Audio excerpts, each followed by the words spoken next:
இன்றைக்கி நம்ம பார்க்க போகிற ரெசிபி ரொம்ப சுவையான முருங்கைக்காய் பிஞ்சு காரக்குழம்பு எப்படி செய்கிறதுன்னு தான் பார்க்க போகிறோம். முருங்கைக்காயில் சாம்பார் செய்வாங்க, பொரியல் செய்வாங்க. இந்த மாதிரி காரக்குழம்பு ஒரு மாதிரி செஞ்சு பாருங்கள், ரொம்ப டேஸ்ட்டாக இருக்கும். முருங்கைக்காயில் அயன் சத்து, நிறைய விதமான விட்டமின் சத்துக்கள் எல்லாம் இருக்குது. ஒரு முறை இந்த மாதிரி செஞ்சு கொடுத்தீங்கன்னா இன்னும் வேணும்னு கேட்டு வாங்கி சாப்பிடுவாங்க. இப்போ நாம் முருங்கைக்காய் பிஞ்சு காரக்குழம்புக்கு தேவையான பொருளை பார்த்துடலாம். முருங்கைக்காய் பிஞ்சு ஒரு 10 பிஞ்சுக்கு பக்கமாக எடுத்து கட் பண்ணி எடுத்து வச்சுருக்கேன். நான் சின்ன வெங்காயம் சேர்க்கல, பெரிய வெங்காயம்தான். ஒரு பெரிய வெங்காயம் சேர்த்துருக்கேன். நீங்கள் சின்ன வெங்காயம் வேணாலும் ஒரு 1/4 கப்பு அளவுக்கு சேர்த்துக்கலாம். ஒரு 20 to 25 சின்ன வெங்காயம் சேர்த்துக்கலாம். பூண்டு 6 பல், தேங்காய் துருவுனதாக இருந்தால் 4 டேபிள் ஸ்பூன் சேர்த்துக்குங்க. கட் பண்ணி போடுறதா இருந்தால் 1/4 கப்பு சேர்த்துக்குங்க தேங்காய். ஜீரகம் 1 டீஸ்பூனு, மிளகு 1/2 டீஸ்பூனு, புளி ஒரு சின்ன நெல்லிக்காய் சைஸ் அளவு, இதெல்லாம் எடுத்து வச்சுக்கலாம். இப்போ இதை அரைக்கிறதுக்கு மிக்ஸி ஜாரில் ஒரு பெரிய வெங்காயம் கட் பண்ணி போட்டிருக்கேன், பூண்டு 5 பல் 6 பல், தேங்காய் ஒரு 4 டேபிள் ஸ்பூனு, தக்காளி ஒரு பெரிய சைஸ் தக்காளி, புளி நெல்லிக்காய் சைஸ் அளவு, மிளகு 1/2 டீஸ்பூனு, ஜீரகம் 1 டீஸ்பூனு, மல்லித்தூளும் குழம்பு மிளகாய் தூளும் ஒவ்வொரு ஸ்பூனு, மல்லித்தூள் 1 ஸ்பூனு, குழம்பு மிளகாய் தூள் 1 ஸ்பூனு போட்டிருக்கேன். இப்போ எல்லாம் சேர்த்து அப்படியே பச்சையாக நம்ம அரைச்சிக்கிட்டு வந்துடலாம். நல்லா நைஸாக அரைச்சி எடுத்துக்கணும். இந்த மாதிரி நல்லா நைஸாக அரைச்சிக்கலாம். இதை நம்ம பச்சையாகவே அரைச்சி எடுத்துக்கலாம்.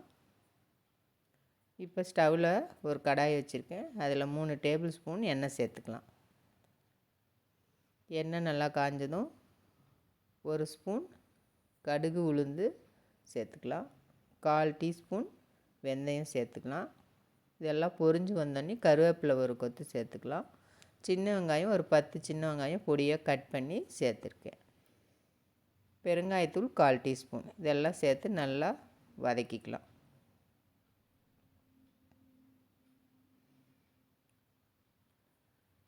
இப்போ 1/2 ஸ்பூன் மிளகாய்த்தூள் சேர்த்துருக்கேன். ஏன்னா குழம்பு மிளகாய்த்தூள்லேயும் காரம் இருக்கும், அதனால் 1/2 ஸ்பூன் மட்டும் சேர்த்துருக்கேன். நீங்கள் உங்கள் காரத்துக்கு தகுந்த மாதிரி கூட்டியோ குறைச்சோ சேர்த்துக்குங்க. மஞ்சள் தூள் 1/4 டீஸ்பூனுக்கு கொஞ்சம் கம்மியாக சேர்த்துருக்கேன். நல்லா எண்ணெயிலே சேர்த்து வதக்கி விட்டுடலாம். இப்போ நம்ம அரைச்சி வச்ச மசாலாவை சேர்த்து நல்லா கலந்து விட்டுறலாம். நல்லா பச்சை வாசனை போகிற அளவுக்கு நல்லா ஒரு கொதி வந்தோடனே நம்ம தண்ணி சேர்த்துக்கலாம். நல்லா கலந்து விட்டு ஒரு கொதி வந்தால் கொஞ்சம் பச்சை வாசனை போயிடும். அப்புறம் நம்ம தண்ணி சேர்த்துக்கலாம். நல்லா கொதி வந்துடுச்சு, நல்லா வதங்கி வந்துடுச்சு. இப்போ நம்ம தண்ணி சேர்த்துக்கலாம். நான் மிக்ஸி ஜார்லேயே ஊற்றி தண்ணி சேர்த்து ஊற்றிருக்கேன். நல்லா தண்ணி சேர்த்துட்டு உப்பு பார்த்து சேர்த்துக்கணும். இதுக்கு தேவையான அளவு உப்பும் சேர்த்து நல்லா கலந்து விட்டுடலாம்.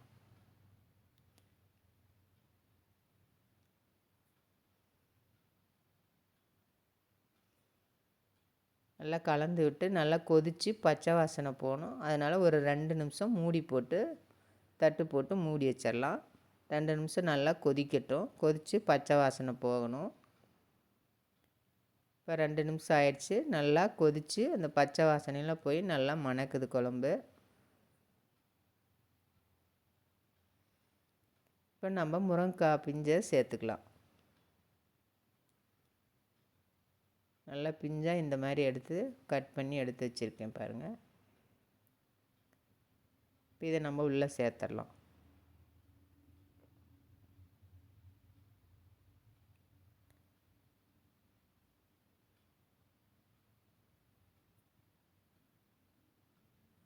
உள்ளே சேர்த்து நல்லா கலந்து விட்டுட்டு இப்போ ஒரு மூடி போட்டு நம்ம தட்டு போட்டு மூடி வச்சிடலாம்.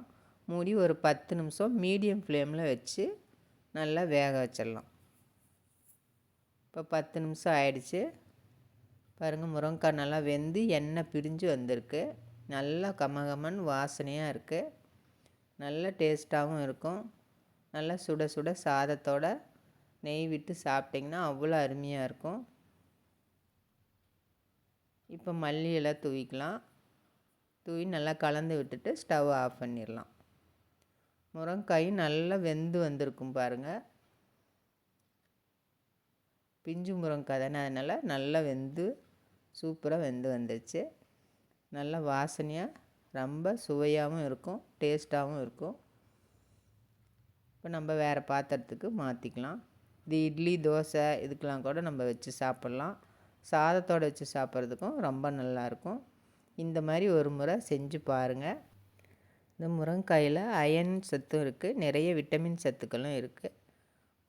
ஒரு முறை செஞ்சு கொடுத்தீங்கன்னா மறுபடியும் செய்ய சொல்லி கேட்பாங்க. அந்தளவுக்கு ரொம்ப அருமையாக இருக்கும்.